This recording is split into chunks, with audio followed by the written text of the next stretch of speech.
Welcome to See You on the Other Side, where the world of the mysterious collides with the world of entertainment. A discussion of art, music, movies, spirituality, the weird, and self-discovery. And now, your hosts, musicians and entertainers who have their own weakness for the weird, Mike and Wendy from the band Sunspot. Happy Halloween, Wendy. Happy Halloween, Mike. It's actually Halloween, too. It is actually Halloween, and the trick-or-treating actually starts in a few minutes. So I'm going to go for a walk, and I'm going to try to trick some trick-or-treaters out there. I was just going to say I better go make sure all my lights are off. My doors. Right. Right. It's like, I didn't get any candy this year, so shh. No, but yeah, Halloween, it's here. It's exciting, but it's sad because it's the end of the fun month of October. Yeah, at the end of the best season of the year. So it's kind of like how most people feel when they get to New Year's Day, I think, when they're like, I got to go back to work. It's like, I can't just wear a mask around all the time anymore. Right. Did you have any fun Halloween festivities over the weekend? Not really, but mostly staying at home this weekend. I did watch The Walking Dead and things like that, and cool. made sure that ghost tours ran in 4 different cities. So I guess that kind of feels like I did something Halloween-y without moving. You sure did.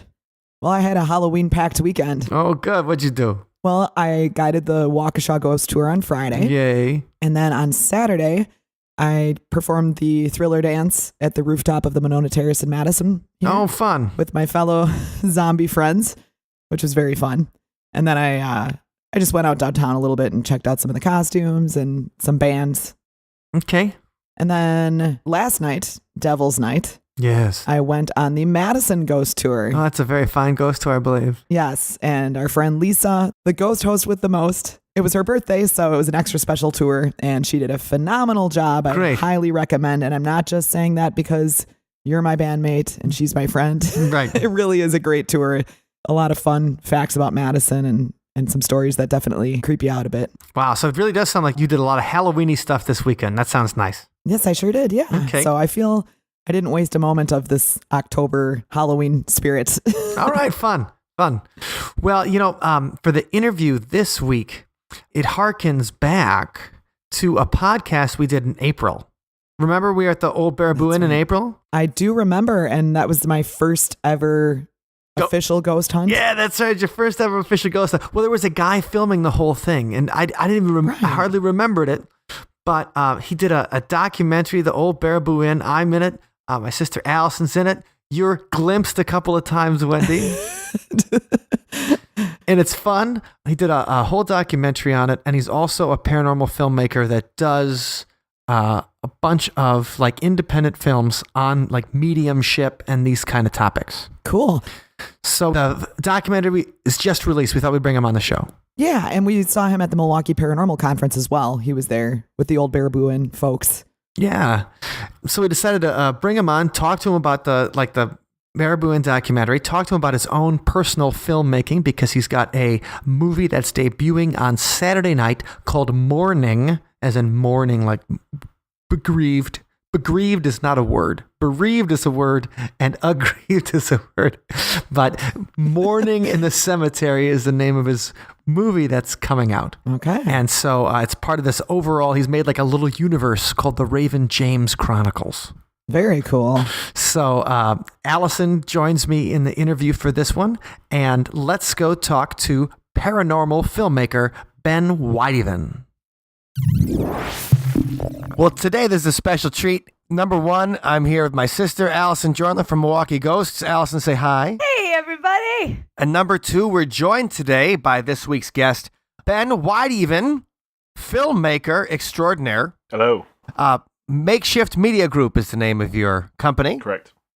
And you specialize in paranormal kind of films. Mm-hmm. And that's why we thought it'd be fun to talk to you. Number one, I think the first time I met you was at the Madison Horror Film Fest. I think so, yeah. Probably Yeah, 5 or 6 back. years ago. You were actually at Summerfest like 10 years ago, right before Planet of Nine, I think.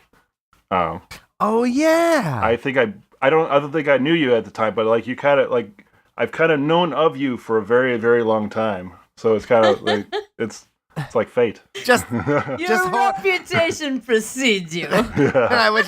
which is unfortunate. Yes, for better or worse. Usually worse. So Ben, where are you originally from? Well, I grew up in Shawano, Wisconsin, which is northern Wisconsin, and then kind of moved around a bit. I graduated from Peshtigo High School, went to Marinette College, UW Marinette, and then ended up graduating with a bachelor's degree in communications in UWSB, Stevens Point.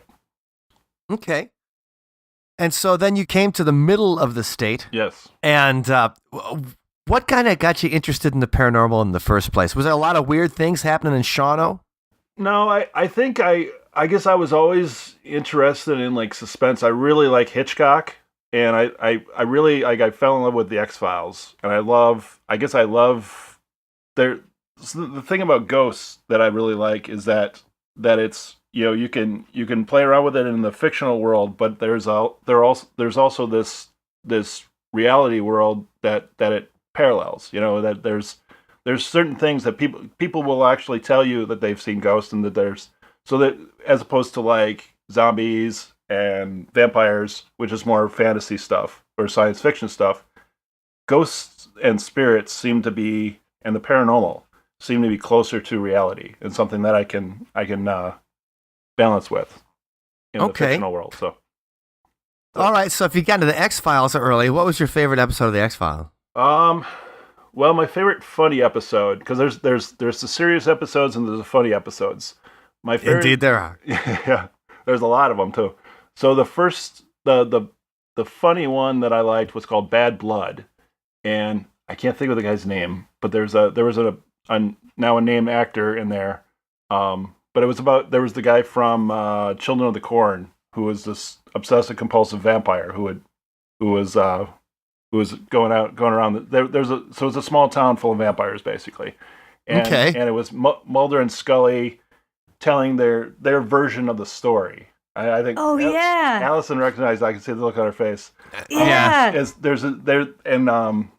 like so metacognitive. The sheriff with big buck teeth, and it's like he did not have big Luke buck Wilson. teeth. Luke Wilson. Yes. Yeah. Wilson. So Yep. Luke Wilson from Idiocracy. Yes, among other things. That was a great episode. I loved how they told the story from different perspectives. Yep. It was so funny because you know how Scully was flirting with the Luke Wilson character. Oh yeah. Yeah, and then how Mulder. You remembered it. It was the Rashomon kind of thing, right? Where everybody has a different perspective of what happened, and then you watch the different perspectives of what happened. Exactly. Absolutely. Okay. It's a great formula. And that's also the one where Mulder drops the sunflower seeds to save himself, right? Well, I love that part too. Hey man, why'd you do that? And then he's like, "I'm gonna get you." You know, yeah. It was a really like upbeat, you know, really like loose one. I mean, he's like, you know, at one point they're like, you know, it's a lot harder than you think to stop an RV, and then they show him like trying to shoot out the tires, and then and then Mulder's hanging on to the RV. It was just a very, very silly episode. That is it's written by Vince Gilligan, who brought us Breaking Bad. Yes. So you know it's going to be pretty good. And I mean, Vince Gilligan was the guy that mastered comedy and pathos put together when he did Breaking Bad. So my favorite serious episode was The Musings of a Cigarette Smoking Man, which is the cigarette smoking man's perspective on the assassination of JFK, because he basically was the assassin, and then he was also the assassin of Martin Luther King, right? Yep. And that was a relatively, Mulder and Scully were kind of a secondary character. You see them in the beginning, like he's listening in on them, so it kind of shows his perspective on the world. And is that the one which really shows him as like a frustrated writer? Yes. Yeah. Yep. Okay, I remember that one too. I'm with you on these, Ben. Yeah, those are some classic episodes right there. I think my favorite though is Jose Chung from Outer Space. That's a good one. Was that the one with the long takes? No, Jose Chung from Outer Space was the one. It's got Charles Nelson Riley as the author, and then like Alex Trebek and Jesse Ventura are Men in Black.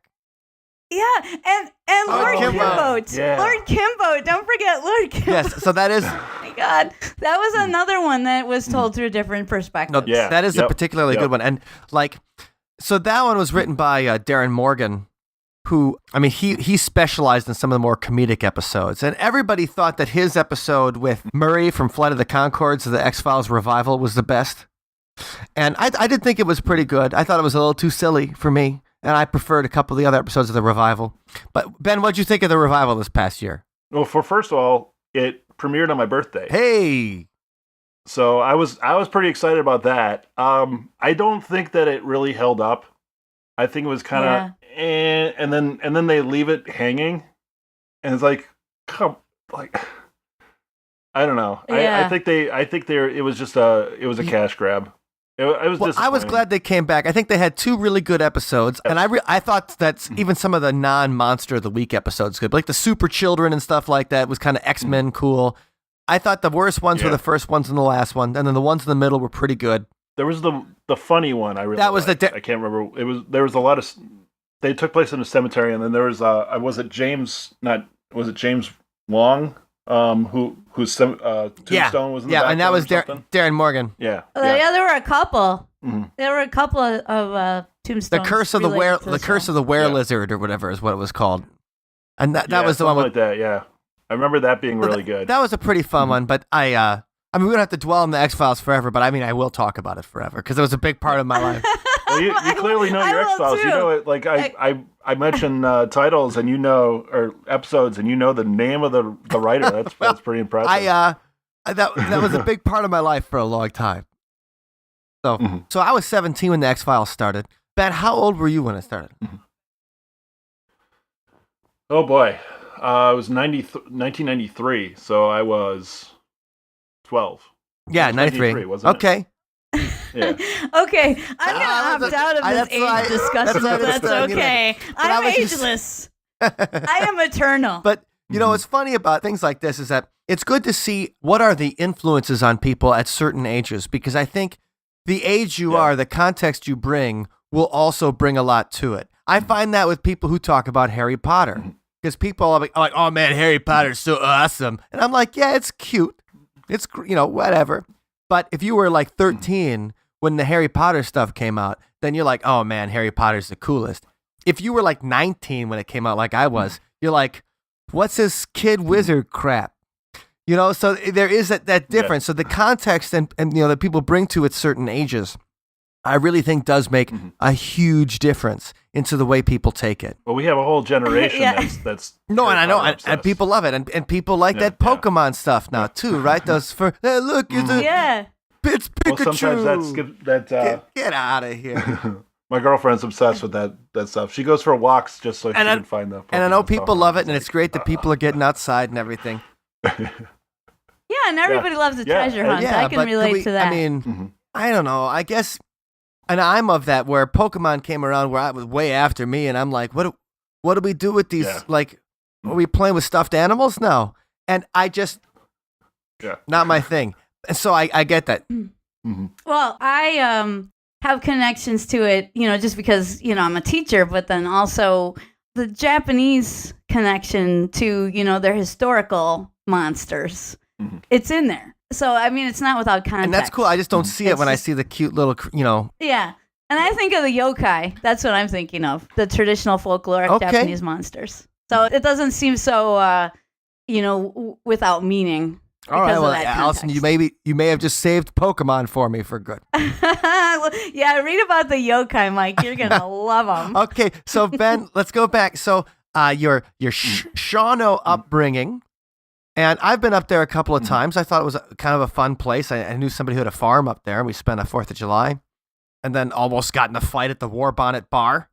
And so so up there, did you guys have any particular urban legends or stories or anything like that you know about that kind of influenced maybe how you would later start making films, or anything that you thought was totally sweet when you were a kid? I don't know that Shawano really influenced my supernatural interests. I know we were close to the Menominee Indian Reservation. I know that they're very spiritual. My mom worked at the college Menominee Nation, so she would tell me about their culture and stuff. So I was very familiar with the Menominee culture. So I also knew, they believe in spirits and stuff, and there's so that kind of thing was well believed in. So I guess I grew up believing that there's something more than we can really comprehend, but nothing really specific from Shawano. Like that was, that I haven't lived there since I was 16. So sure. Well, I was just wondering about that because I think about like where Allison and I grew up. We didn't even have any kind of. I mean, there wasn't that many connections to Native American stuff. Would you say in Mukwonago, like it was all like it was just all dumb white kids? It was a cultural desert. It was, but we did have the coolest legend we had was the battle happening on Phantom Lake. That people could see this supernatural battle between like tribes. Yeah, so there's some connection, very, very tenuous connection to Native folklore. And so that's, I didn't know if being closer to that area or even in that area of the state, I'm always interested in what kind of weird stuff people find there. So you move on to there. And so when you got into communications and starting wanting to make films and everything like that, what attracted you to the paranormal side of this particular kind of thing? Well, like I said, I think there's something kind of eerie about ghosts being real. I think, and the fascination with their parallel with reality, with religion. Religion believes in ghosts, or Christianity. To believe in Jesus, you have to believe that that people can come back from the dead. Yeah. Yes, exactly. And so that kind of thing interests me. I guess I can't really pinpoint on any one experience, but it's always been an interest to me, and it's, I don't know. Well, Ben, let me ask you: have you had your own paranormal experiences? I've never actually seen a ghost, but in the case of the Old Baraboo Inn, I know that when I guess it's considered in theory, but I guess it's like I said, it's with in the case of fiction versus what people commonly believe about ghosts. Ghosts use the energy of electrical devices such as cameras and lights. And when my interview with Allison, my first interview actually at the Old Baraboo Inn for the documentary, my lights had some very unusual activity. I had 3 LED lights, and they each have 5 batteries in them. And when they've been on for quite a while, they get very warm. And we had been up in the upstairs of the Old Baraboo Inn for about an hour, doing kind of an investigation with a group of people. And afterwards, I interviewed Allison, and I was only using one of my lights on top of my camera for the investigation. But then when we did the interview, I turned all 3 of them on, and one of them I attached to a ladder going up to the loft. And after about 20 minutes, that light, which had fresh batteries in it, flickered off and went dead while we were in the interview. And kind of like, just because I knew, like, I wanted to document everything, I touched it and I realized it was cold, but I didn't say that out loud. So I had Allison touch it and tell me what she felt on camera, and it was cold. And then the light on top of my camera was hot, and then the other light, the third light that had been above her in the closet where I was interviewing her, was also warm. So all 3 of these lights had been on for at least 20 minutes. 2 of them were warm to the touch. One of them was specifically cold, and that was, to me, that didn't make any sense at all. So, I mean, it meant that the thing had not been on, but in addition to that, it was actually like it felt colder than it should have been, So it wasn't just, it was, when you pick something up that's not, a device that's not been on for a while, it doesn't feel warm, but it also doesn't feel cold. So, and you can test that, Allison, when you touched it. Right. And it had been on, right? It had been on. It had for 20 been minutes. on.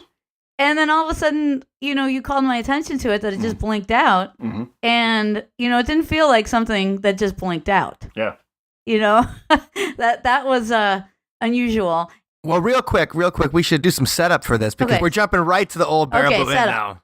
We're jumping right in. So to go back to that particular night, this was April 23rd of this year, and we were at the old Baraboo Inn, and we actually recorded a podcast that night, an interview with some of the various characters of the old Baraboo Inn. And we recorded that last April. Allison was there putting a presentation on paranormal cool stuff in Wisconsin, and Wendy and I were there doing a podcast, and Ben was there shooting for a documentary he's created on this place in Wisconsin, Baraboo, Wisconsin, which is, let's say, 25 to 30 miles like northwest of Madison.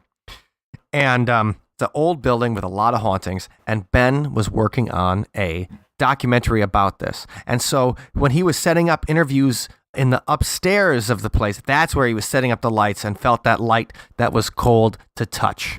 So that now that everybody has a little context that knows what the hell we're talking about, Allison, go ahead. What were you saying about the lights? Then you had another question. Well, I was just wondering what happened to that particular light afterward. Did it ever work again?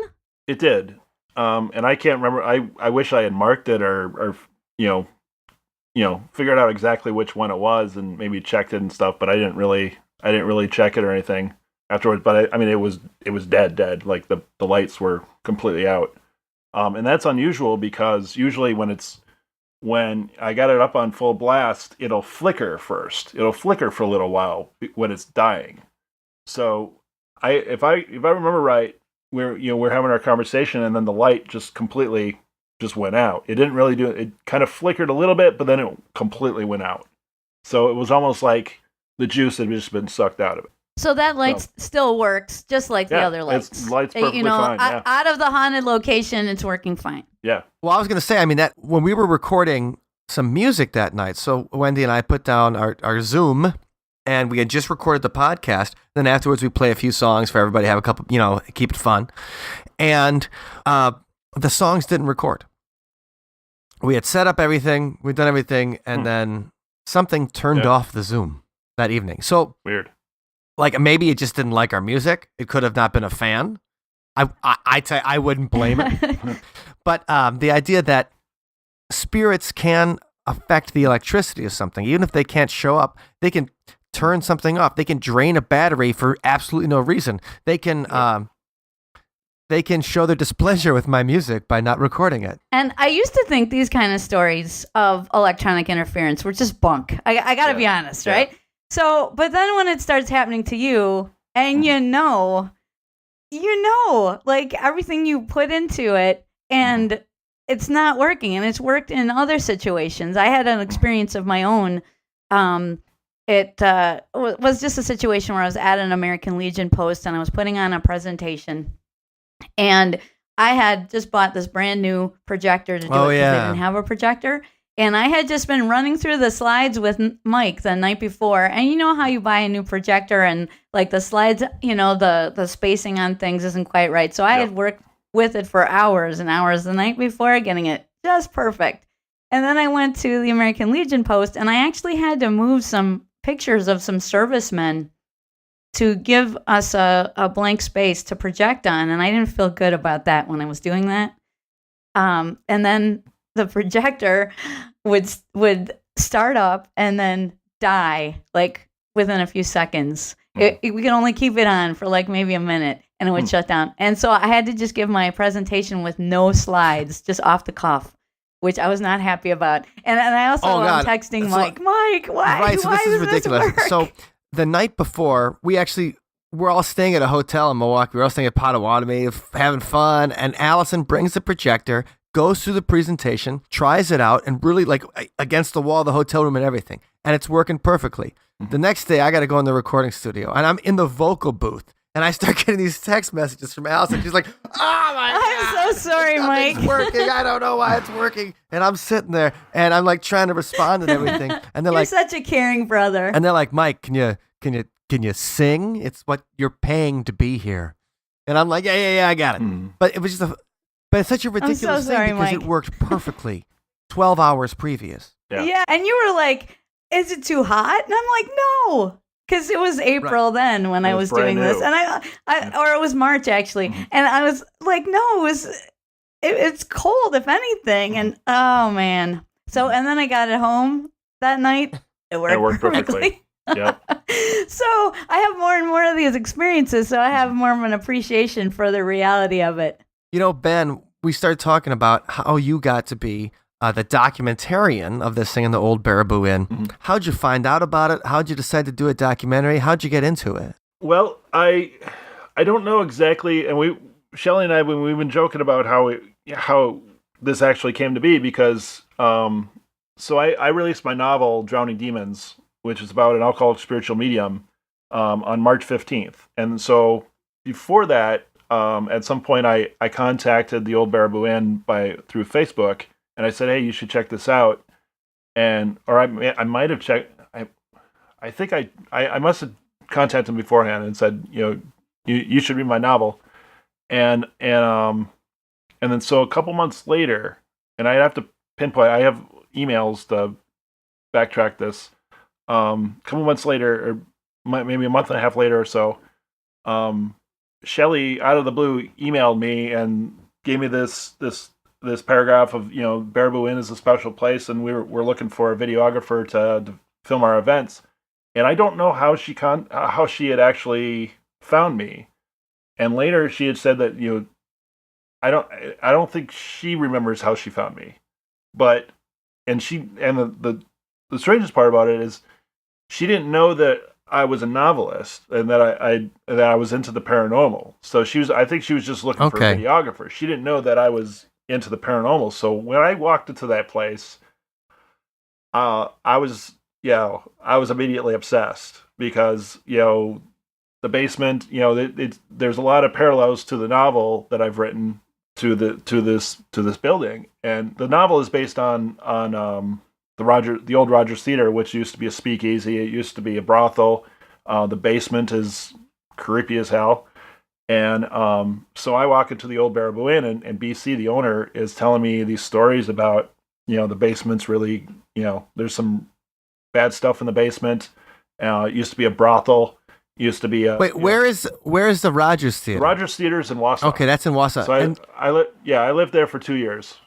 And so I ended up making a movie there through a series of happened to meet somebody who knew the owner, and I got access to that place. So interesting about the Rogers Theater. Now that eventually became the Fillmore, right? Yep. Okay, and so that's when I met you, Ben. You were selling a copy of your movie, The Medium, and you said you shot it at this place called the Fillmore. Yeah. And the funny thing was that 2 weeks earlier I'd just been performing there. Wow. Yeah. And what was funny was when we were playing there, number one, something crashed from the lights onto the stage in the middle of the performance, like it was angry at Ben, our guitar player. And so that we had a weird thing there, because Ben started saying hey, somebody said this place is haunted, like it's haunted. Is this place really haunted? And then all of a sudden something falls from the rafters on the stage.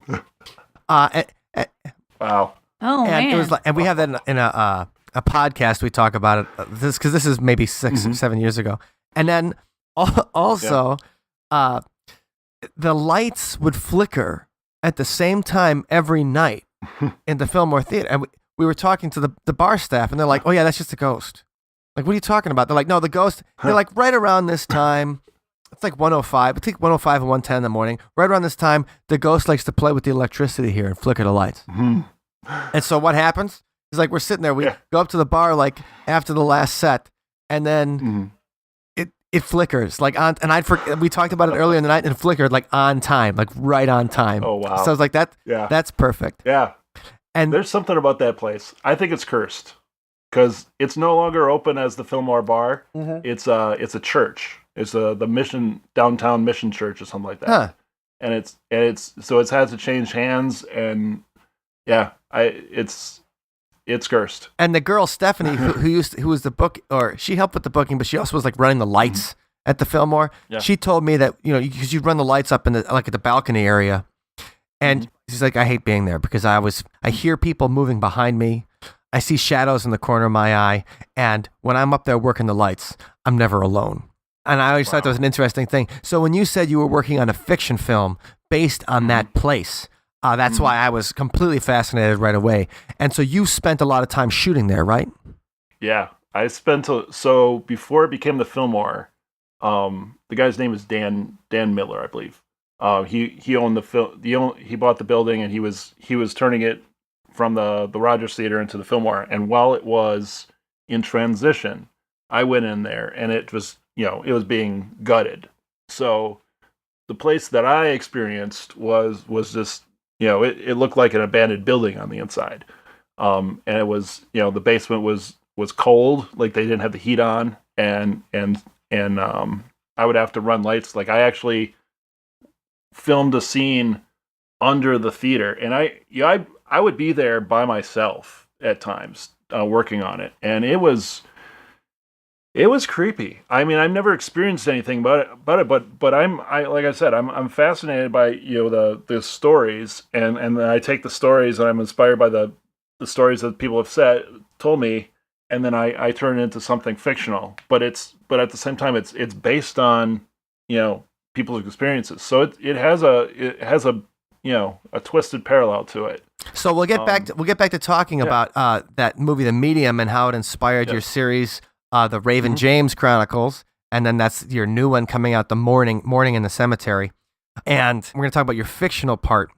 And so let's go back a little bit to the old nonfiction. Yeah, to the nonfiction. And this is, and so when is this documentary going to be released? The documentary was released. Okay, so it's out. October 23rd. Yep, it was a day with the dead, and so that was the events last weekend. Okay, and so it's just released on October 23rd. So you get in there, you meet BC. You see how the old Baraboo Inn is just the creepiest place. We talk about the brothel in the ceiling, the weird torture chambers in the basement. And what were they like? Were they like, hey, we want you to make a movie on this? Or were you like, I'm going to make a movie on this? I believe Shelley wanted me to film the events, and I filmed Allison's events. I filmed another event after that. And not as good though, right? What's that? No, not half as good. Not quite as good. I understand. Okay. And there was a point I'm gonna have to go back and I should have written all this stuff down, backtrack my emails. But there was a point where I emailed Shelley and I was like, I'd like to make a documentary on this place, and started with the BC's house team. So BC was putting together a group of paranormal investigators to be the house team. So to put it into context, he's had hundreds of different paranormal groups investigate and research the building, and so he's put together his own home team that would personally do investigations, and he would lead it. And so knowing he was going to do that, and we had set a date, I think it was Memorial Day that we went in there. It was the day before Memorial Day. It was Memorial Day weekend that we went in for the first time together as a group, and I documented our investigation, and so that was how I was kind of structuring the documentary. And then so the first half of the documentary is essentially a series of different encounters that other people have encountered. So half the documentary is kind of more of on the history and what people have encountered, and the second half is about the team going in and investigating and their experiences. I've watched the documentary and I enjoyed it, especially the parts with me. But I do find that when people were telling of the stories that they've had, that to me, when somebody has some kind of experience and they're explaining it, those parts felt very real, and authentic to me. Sometimes I'll admit I don't buy into the whole psychic medium thing. Sometimes I see people saying creepy things, but I really enjoyed some of the personal experiences that people have had in that documentary. And I think that, to me, that lens, like, okay, there is something interesting there. Like when you were working on it and you're talking to some of the people, talking about your objectivity from a filmmaker's eye, and especially because the editing is the final decision. How do you kind of keep some of your objectivity when it's like you have various levels of, I don't know, believability is the word, but various levels of the BS meter or whatever. Like, how do you keep that to say, like, I want to make sure that I'm presenting this as an evenly balanced documentary? Well, with part of that was I interviewed Allison was my first interview, so I have And the BS meter's way off the charts.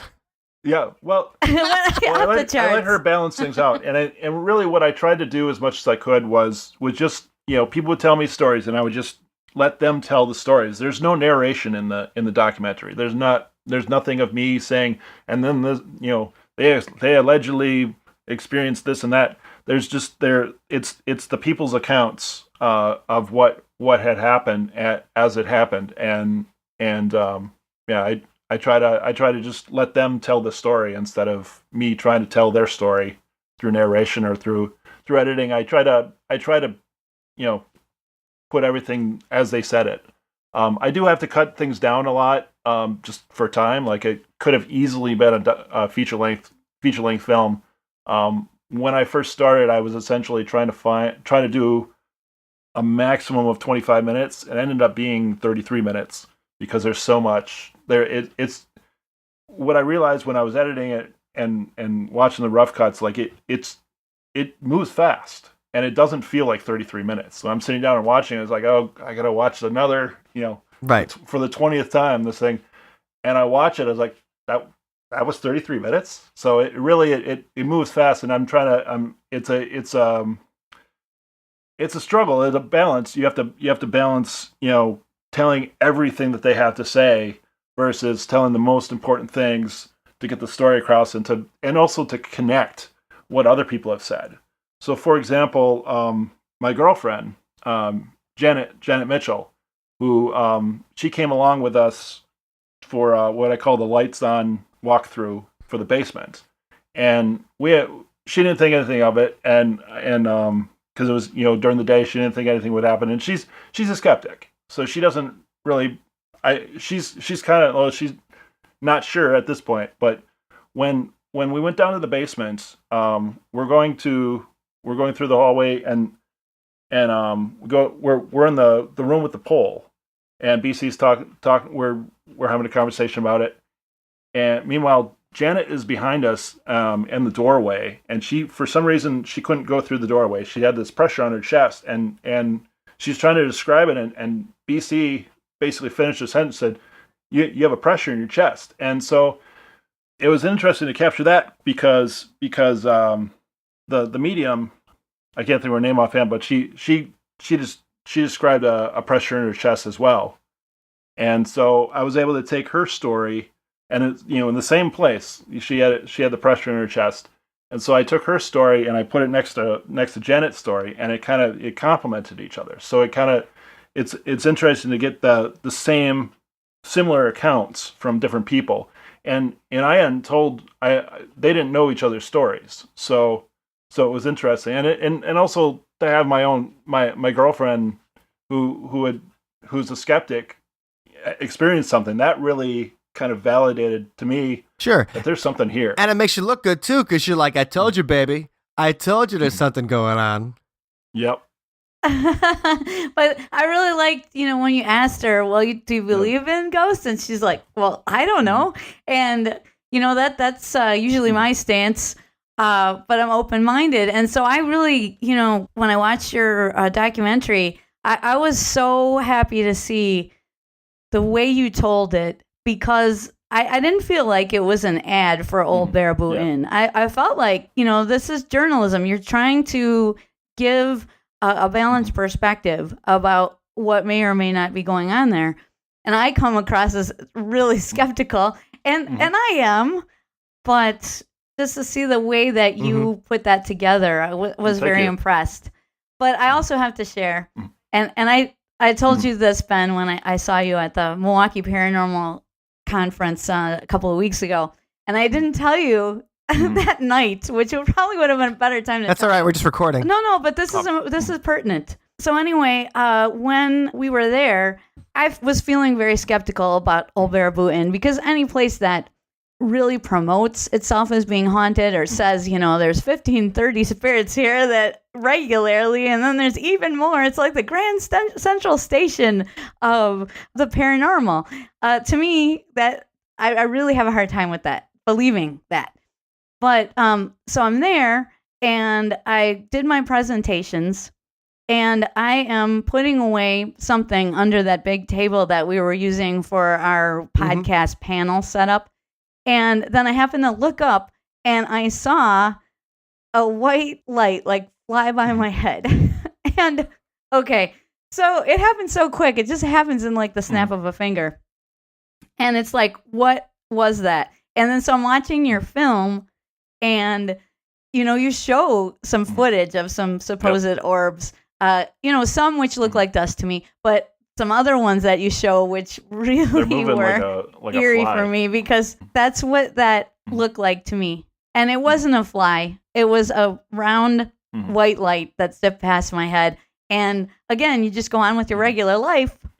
And let's just specify that Allison did not have a single, like I had maybe like 8 beers that night or something like that over there. They were little beers. I wasn't partying too hard. But the thing was, like, if I'd have said, "Man, I saw one light," it could have been like, yeah, dude. Right. I'm a teetotaler, so yeah. She's like the women's temperance movement. That's right. But yes, I'm a little bit too sober, if you know what I mean. And yeah, so I definitely saw something that's eerily reminiscent of something that you depict in the video. So I just wanted to share that. Even though I'm skeptical, I'm like, oh, I don't believe there's 30 spirits here, but something happened. Something really happened. And then the night I gotta admit it. Videoing too. That's the greatest part. Like a lot of this stuff happens in the same. You have the experience with the lights. Allison sees a white light flash before her eyes. We have problems with our digital recorder when we're trying to get the music ready for the podcast last week. Like something happened on that night, that fateful night of April 23rd, that brought it all together, man. Well, there's some energy there. They had lots of people. I think my understanding is the ghosts like having people there, and they mess with people. So, but I agree with you with the going in there, and they advertise it as the ghost bar, and that was a little overwhelming because there seemed to be so many things going on, and so many accounts that I couldn't even wrap my brain where do you around start? It. So yeah, exactly. And I've been pretty open about saying that I'm a skeptic. I referred to myself as an open-minded skeptic in the documentary. It's kind of an oxymoron, but I'm not afraid to admit that I am a skeptic to this, to ghosts, and until you experience something personally, it's hard to really grasp what's going on. I think you did a great job in the documentary, and number one, keeping it balanced, of capturing the story, so you kind of understood it, because it's easy when they have a ton of stories, things can sprawl quickly. I mean, that can drag on and on and on. That happens to me on this podcast on a weekly basis. Okay, but the only time they ever lose me, I think, and this isn't your documentary, this is people in general. This happened when I was talking to somebody at a place called the Ohio Tavern in Madison too, is when people talk about portals. So in the documentary, there's a great part like, this jukebox is a portal, man. And I'm like, what? Like Elvis and Michael Jackson's gonna walk through? Like, it just, whenever people talk about portals, it makes me laugh, because all of a sudden it takes me from like, okay, this place might be like, there might be some residual energy or people coming back to a place they used to enjoy, and a portal makes it sound like, is Doctor Who gonna walk through next? Yeah. I would. You would love that, Mike. I would go buck wild if Doctor Who came through. But, so I really think the OBI documentary did a great job of keeping it balanced. You had the breadth of stories that are at the OBI, which is a million of them. But you also looked at it with a skeptical eye, so it didn't just feel like, hey, you come to our crazy ghost bar and all this crazy stuff's gonna go on, and you're gonna get grabbed by a ghost. So I thought it was a really good balance of that. So if people want to see the OBI documentary, where is the best place that they can take a look at that? Well, we're actually going to be showing it again at the at OBI on November 5th, along with the premiere. So it's going to be Saturday, November 5th. We're going to start the screening at 7:00. We'll probably show the Raven James Chronicles films first, and then we'll show Team OBI documentary, and then we'll do a Q&A on both films. Fantastic. And you'll probably have it online for purchase or like streaming it. Yeah, eventually. Yeah. We're not entirely sure what we're doing with it yet. It's only, It only came out a week ago, and we're still right. It came out so like I did it so fast, and it came out so fast that I'm still not entirely sure where I'm going to take it and what to do with it. I definitely want to put it into some film festivals. I might put it on the DVD for the Raven James Chronicles as a bonus feature. So we should talk about that. So November 5th is going to be the debut of a new fiction paranormal paranormal work by you in the Raven James Chronicles. And we had talked about the Rogers Theater, the Fillmore in Wausau, where you had filmed your original Raven James movie and some of the ideas. Talked about releasing a book this year. So, Ben, there's a lot. Who is Raven James, and why should I care? Well, Raven James is an alcoholic spiritual medium, and so he helps ghosts pass on. But so as you know, with mediums, they're always being bombarded with ghosts, and so the way I've kind of envisioned him as kind of like a Dr. House of mediums, where like Dr. House on TV show on Fox. He was kind of not very much a people person. He would just kind of tell it as it is and be very blunt. And incidentally, he was a drug addict too. So he was kind of parallel to Sherlock. So it's kind of I guess I was kind of trying to create an anti-hero kind of character, kind of more of a blunt medium. You don't really see mediums being vulgar and just blunt. And we love vulgar and blunt. Damaged, yeah. So so what he does, he basically, in order to maintain sanity, he drinks all the time so that the ghosts are not able to communicate with them. So he's deadening his sixth sense. He's drowning his demons. Essentially. So drowning demons. Plugging that book. That's the title of the novel. And so Ben, so where did you get the idea for Raven James? So this character's been around for a long time, ever since you were living in the central part of Wisconsin in Wausau. And when did it come to you, the idea of this damaged medium character, Raven James? Well, I've been wanting to do a film about some paranormal investigators for a long time, and I've never been able to really crack that idea and I didn't want to look like I was copying other things, because you got one main character who's a female character, that's Ghost Whisperer, or that's medium. You got two main characters, that's the X-Files or Supernatural. So you got a male and a female, that's X-Files. You got two males, that's Supernatural. You got four men, that's Ghostbusters. So there's a lot, or four women now. Two men, two women, that's Scooby-Doo. So there's a lot of stuff has already been done. So I was trying to find something that was more original. So essentially, way back, and so it's a long story, and getting to where I am now with the Raven James Chronicles, and I'll try to be as brief as possible. Okay. You got 30 seconds. Go. Oh boy. So the medium came about after we tried to do a feature film called Cinema 13, which was not a very good script. But the concept was there, that with the alcoholic spiritual medium. But I wasn't able to do a feature film in Wausau. I was young. I was kind of naive to thinking that I could do a feature film without a crew. And we had the access to the Rogers Theater, so I was really excited. Like, I really wanted to do a supernatural or paranormal thriller. Right, you have the location. You have a location in a haunted theater, so you can't get better than that.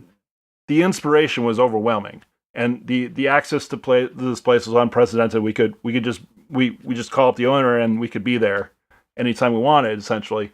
But there aren't that many actors in Madison or in Wausau, so I ended up having to scale it down, and the one of the guys who was in the original, Jerry Crooks, he ended up being my lead actor in the medium. So I scaled down Raven James down from an alcoholic spiritual medium to simply a medium who goes into this building.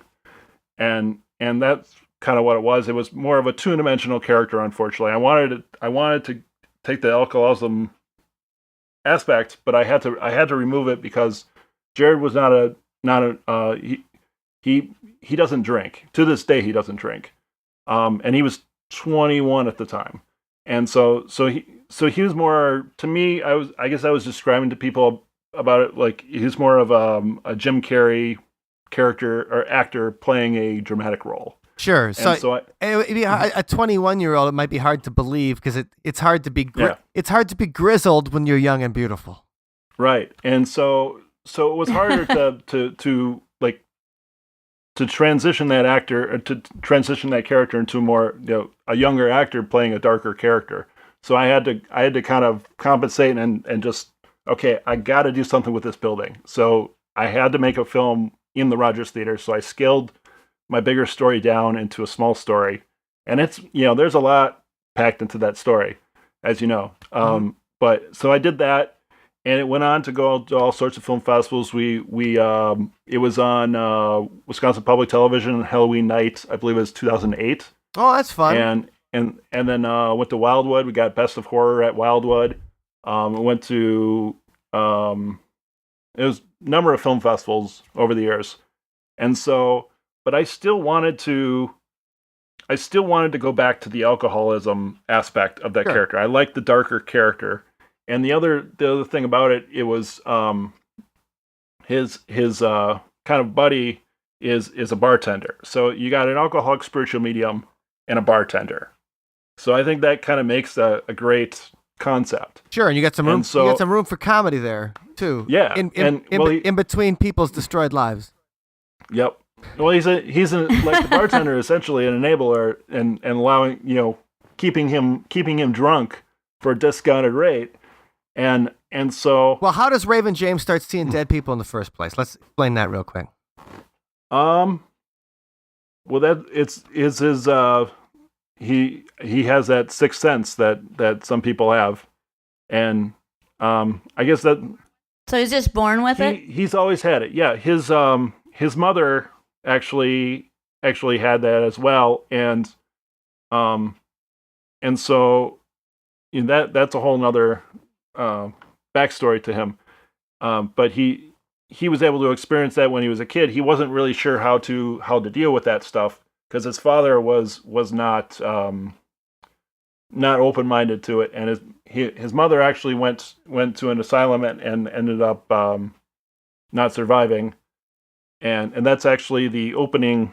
That's the prologue to the novel. And I actually filmed that sequence. And I call it Reflection. And it's actually on YouTube under the title Reflection. So that I filmed that as a kind of a teaser between A Hot Summer Chill and The Waiting Room and Demon in the Waiting Room, between productions, kind of as a, like, we're going to keep making these films.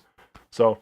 Yeah, so there's a long backstory to him, and when you're shooting I was going to say when you're shooting in some of these cemeteries and everything like that, like do you have to get permission or anything, or what do you do when you shoot in the cemetery? Because I mean, Morning in the Cemetery has a long sequence that takes place in a cemetery, and there's spoiler alert, there's ghosts, lots of ghosts. So that probably, took you were in the cemetery for a long time, like, for aspiring filmmakers who are interested in filming in cemeteries. What do you do for that? Well, we spent 6 days in the cemetery, and we only had Tuesdays to be able to do that because we all work full-time jobs. Okay. Originally, so first of all, Forest Hill Cemetery in Madison, where we shot, is a park. It's considered a Madison park. And the nice thing about Madison parks is that you don't need a permit to film there. So as soon as I found that out, I wrote a movie that took place, half of the movie took place in a cemetery, because it's just like, we just roll up and we just start filming. You don't have to inform anybody. You kind of crop people out if they're doing a funeral in the background, which occasionally there were. It was a little awkward. They're down the road. They got this funeral going on, and we're standing over someone's random tombstone, shooting a monologue. But the tricky part about filming in a cemetery is one, you're outside, so you never know if it's going to rain, which it did the first day and the second day. We had about half a day. You have to keep the continuity going too, so you can't. If it's also really the tricky, same yeah. day, it can't be raining in one scene and then not raining in the Right. other. Like then you got an Ed Wood film. Yeah, exactly. Essentially, what we would do the first day, we did our wider shots, and we only had the van for one day. So we did the wide shots and got the van in the background, pulling up and everything. And we had the van for 2 days. We had the van for the interior of the van for one of the days, and then we had the van for the exteriors, and we were just doing all the wide shots for the van.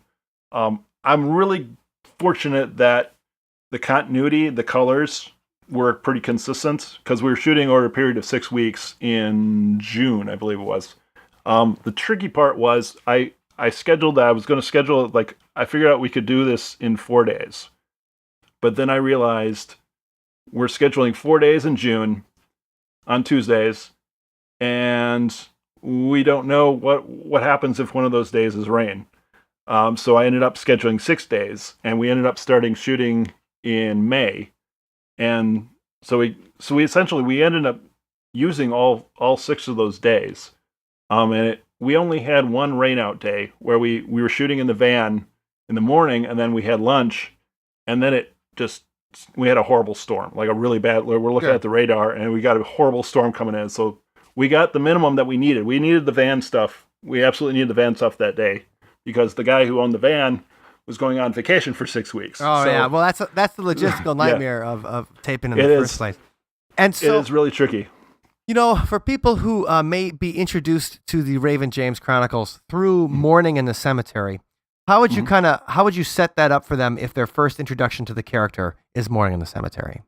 Well, I say you should know that Raven is a alcoholic spiritual medium, and Benny is his bartender companion. He Benny experienced a car accident a couple months earlier, and he happened to have picked Raven up hitchhiking. Raven is kind of this drifter, and he had picked him up hitchhiking, and he ended up flipping his truck, and Benny has gone sober since then, and so in this story they're essentially they are Benny is dealing with the loss of his father from a couple years ago, and meanwhile his father is trying to he wants to know that Benny is going to be okay. And this is the anniversary of Benny's of Mickey, Benny's father, the anniversary of his death, it's his birthday. And it's funny that the actor that plays his father, Kevin Croak, like I'd worked with him on a comm arts project 20 years ago. Wow. So that was a delight to see. It's like, oh, Kevin Croak, he's still alive. That's great. Yeah. I mean, not in the movie though. Not in the movie, of course. But do you think, Ben, that people will be able to relate wherever they can't come into the series? Because when I was watching, some of the episodes, to me, this Raven character, reminds me of like the archetype of the wounded healer. That he is. This power that he has is taking a toll on his soul, and that's an idea that's been reflected through many cultures. So I think it's an interesting exploration of what it might really be like to be a medium. There's mediums who say that I'm able to shut it off, but would you really be? I mean, how plausible is that? I mean, how do you shut off that channel? So I mean, do you think that people will? Are there other characters that remind you of Raven that other people might have seen in the past? Like I said, Dr. House and Sherlock are two examples. I think Sherlock in general was definitely an inspiration. Since I've written this film and the novel, there was a sequel to The Shining, a novel sequel to The Shining called Dr. Sleep. And it is Danny grown up. And I started reading it, and I was like, oh shit. Oh shoot. because he's essentially so Danny has grown up and he can see ghosts, but he drinks to keep them away. And I'm like, oh no. And that's funny because in The Shining, the whole idea of Jack Torrance, I mean, that's based on Stephen King when he was at his most addicted, alcoholic, things like that. And then the idea that would happen to his son. And for you guys, if you haven't seen The Shining or read the book, first of all, book's better than the movie, but the movie's still pretty good. The idea is, I mean, think about the Jack Nicholson character in the movie. Here's Johnny. Like we all get that in our heads. Mm-hmm. The idea is that he's recovering from his alcohol addiction and then goes to this hotel to take care of it for the winter. And that's where he goes crazy. And the name The Shining comes from the fact that the kid has it's a shine. Yeah, has psychic experiences. And so Dr. Sleep, which I haven't read, is the sequel where Danny grows up and becomes an alcoholic just like his father, but hopefully not a murderer. Yeah.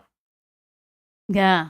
Well, and to me, I'm going to go there too with Stephen King to the Dead Zone. Yes. You know, that's what it reminded me of, you know, that main character and, you know, the tortured aspect of having this power and the burden of it. And, you know, if you want to do the right thing, it might push you to do the wrong thing. Yeah. You know, in other people's minds, because they don't have your perspective. So, I mean, that is, you know, a fascinating idea. Well, particularly in the Dead Zone, because he tries to assassinate Greg Stilson. And most of us would be like, well, a presidential candidate assassin would be the worst idea in history. But if that guy's gonna start a nuclear war, then that's the kind of person you do. And you know what? I feel like that Dead Zone TV show was an underappreciated show. Yes. You know, with, Anthony Michael Hall growing up from the Nerd and the Breakfast Club, he was a pretty good psychic. That was a good show. It was a well done show, and I think that was somewhat of an inspiration. But I kind of went, I like that was an inspiration, but it was a little darker than that. You know, I wanted to go more for a blunter character, more of a just a foul mouthed guy who he didn't really like people, and he's not. He hasn't really adapted very well to the ghost coming in. And you think of there's different levels of mediums where they have ghosts coming in. You imagine him just like everybody's just harassing him, and he has to stay drunk in order to keep them from harassing him all the time. That reminds me of the beginning of. Did you ever see the Ricky Gervais movie Ghost Town? I haven't. Let me recommend it. The first, is it any good? The second half kind of devolves into like a more standard romantic comedy. But the first half is number one, Ricky Gervais at his best. When you talk about someone who's not a people person seeing ghosts, you know, like, and that's called Ghost Town. It's a Ricky Gervais movie from maybe 7 or 8 years ago, and I'm always a big fan of his. Right. So I missed that one. Recommend that. And that's another one where you maybe have like. The guy's not a people person, living or dead people. Yeah. So, Raven James sounds like a lot of... Now, if people want to check out some of the previous films in the Raven James Chronicles or check out the book, right now you can click on the show notes at othersidepodcast.com/116, and you can click on any of the links. But if they want to go later, where can they go, Ben, to see some of your work and to read the book and everything? Well, you can go to my website, which is theravenjameschronicles.weebly.com. And Weebly is spelled Weebly. Weebly wobbles, but it don't fall down. Yeah. And so there are links to you can buy the DVD or you can buy the Raven James Chronicles Volume 1, Disc 1, which does not include Morning in the Cemetery yet. And you can also find a link to the novel on there. So the novel is on Kindle. You can go to Kindle and Google Drowning Demons. Awesome. Or you can just go to the website, which is a little easier to find because there's links. Awesome. Well, it's a lot of fun, Ben, because you got your fingers in the Old Baraboo Inn documentary. You got a new movie coming out, Morning in the Cemetery. Congratulations on that. And you got the very cool Raven James Chronicles that people can check out. And please go to the show notes and click on that. Support independent filmmaking and publication because we absolutely love it. Thank you for joining us today, Ben. Thank you for having me. Well, it's great to hear another person from the area and from Wisconsin taking on this type of topic and creating documentaries and films and all kinds of paranormal, interesting things to watch. Yeah, I wish we could have had him there when we were at the Fillmore and we had those weird experiences happen to us, like the metal thing falling off the ceiling, the weird lights, and all the kind of the paranormal stuff that we saw when we were there. And that's one of the coolest things is that it was just a weird synchronicity that I met him at that horror film festival, and he's like, I shot this at the Fillmore Theater in Wausau, and Wendy, we had just been there. Oh, wow. And that was the day you did your first Thriller. Oh, perfect. That was the day you did your first Thriller dance at the Orpheum. Really? Yeah. Oh, my goodness. I met him. I bought that DVD. That's right. And then I went out and took pictures of you doing the Thriller. Wow. So, yeah. Full circle. Yeah, so full circle. And even more full circle, the fact that one of the guys in his movie is also a guy that was in one of my student film projects 20 years ago. Makes me smile. It's always fun to see that the world, we think it's a big place, and really you turn around, you bump into somebody you know, at least in the paranormal world. Yeah, these connections, they're everywhere. They are everywhere. We want to thank Ben for coming on the show today, and also Allison for being part of the interview. Absolutely. And you can find all the show notes at othersidepodcast.com/116. Yes, indeed. So for the Sunspot song this week, we were actually working on a replacement track for a commercial where they had used the song What About Love by Heart, right? Great song, by the way. It is a great, I know Wendy loves that song. Oh, that band. And so we went in and decided to work on a sound-alike to that track and at the same time connect it to this latest podcast, because in Morning in the Cemetery, which I watched a sneak preview of, a lot of it is about a son being concerned about his father's love. So we kind of connect that in our heart sound-alike track. And let us know on Twitter at Otherside Talk and at Sunspot Music. Let us know if we nailed this to sound like Heart's What About Love, because our version here is called Who Wants Love?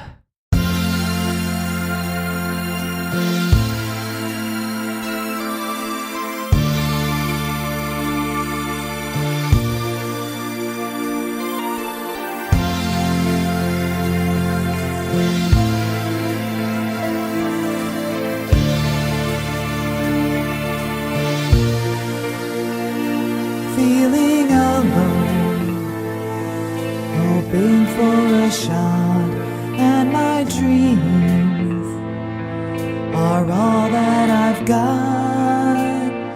Signs I'm throwing, well, they just ain't going through.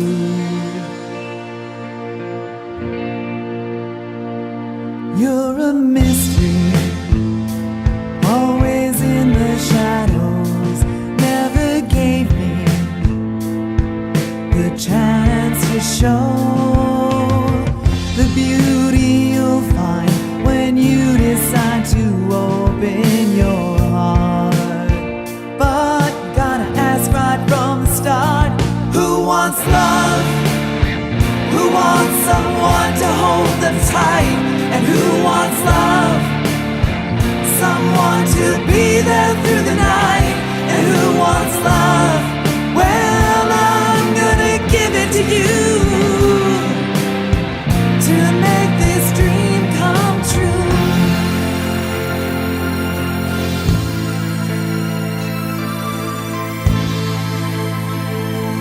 Who wants love? Who wants someone to hold them tight? And who wants love? Someone to be there through the night. And who wants love? Well, I'm gonna give it to you.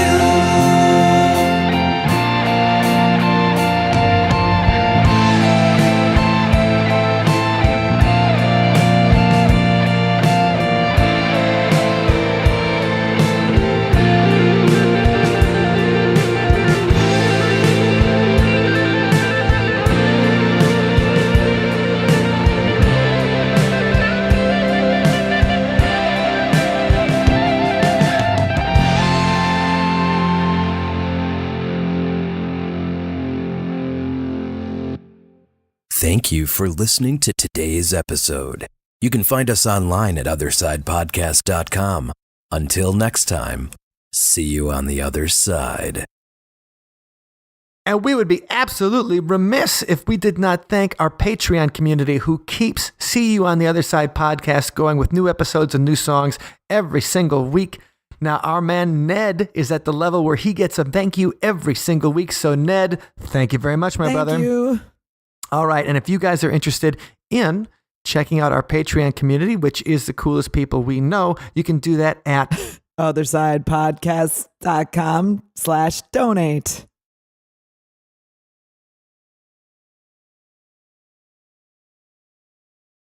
Oh, both of my feet are asleep right now. This is one of the weirdest feelings you can possibly have, and they are coming awake, and it feels like rising from the dead right now. Oh man! Okay. I'm cool. Okay, I'm cool. Gonna be okay? Yeah.